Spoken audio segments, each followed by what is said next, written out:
मैं उषा विजय शिशिर नशुलानंद पेरुंदा। सभी को मातृ दिवस की बहुत बहुत शुभकामनाएं। विषय है आधुनिक माँ। आधुनिक माँ में भी कहीं न कहीं पुरातन माँ के संदेश छिपे हुए हैं और माँ के ऊपर लिखना कागज और कलम कम पड़ जाने लायक है। कैसा माँ दिवस जिसके इर्द गिर्द पूरा घर घूमता है। वह है माँ जो सुबह उठते ही और रात्रि को सोते समय तक भी हम जिसके मुखड़े का दर्शन करते हैं, वह माँ ही तो है। सुबह से अगर जिह्वा पे पहला नाम अगर बच्चे के लिए निकलता है तो वो माँ शब्द ही है। चूंकि आधुनिक भारत की माँ है, इसलिए मैं आधुनिक भारत की माँ की ही बात करूँगी। आज के समय की माँ की जिम्मेदारियाँ कुछ ज़्यादा ही बढ़ गई है। कारण एकल परिवार, आपकी परेशानियाँ बढ़ाने वाला कोई भी नहीं है। परेशानियाँ आपको बढ़ावा दे रही है। पहले परिवारों के द्वारा जिम्मेदारियों को बांट लिया जाता था, तो आज आधुनिक माँ की जिम्मेदारियाँ काफ़ी बढ़ गई है।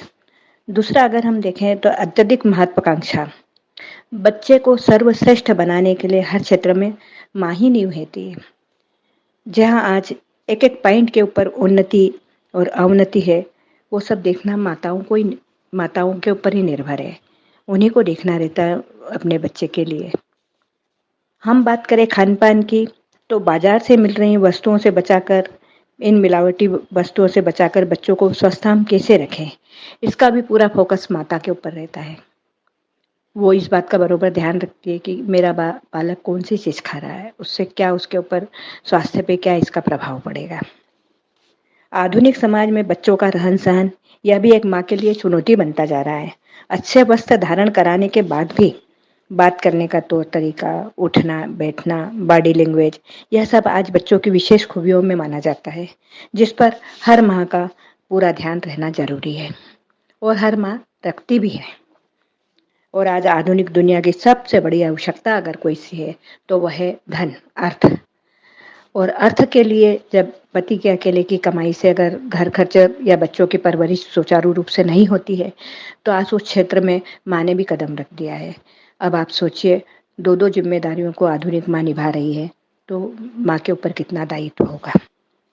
कुछ महिलाएं जो सर्विस नहीं करती हैं, बाहर जाके नहीं कमा सकती हैं, वो घरेलू महिला बनकर के भी काफ़ी कुछ अपने हाथों से कार्य करके और बचत करती है। वो सिर्फ इसलिए कि मेरी संतान अच्छी और सुखपूर्वक जीवन व्यतीत करे, मैं उन्हें अच्छे संस्कार दूँ, अच्छी तरह से उनके खान पान का, रहन सहन का पालन पोषण करूँ।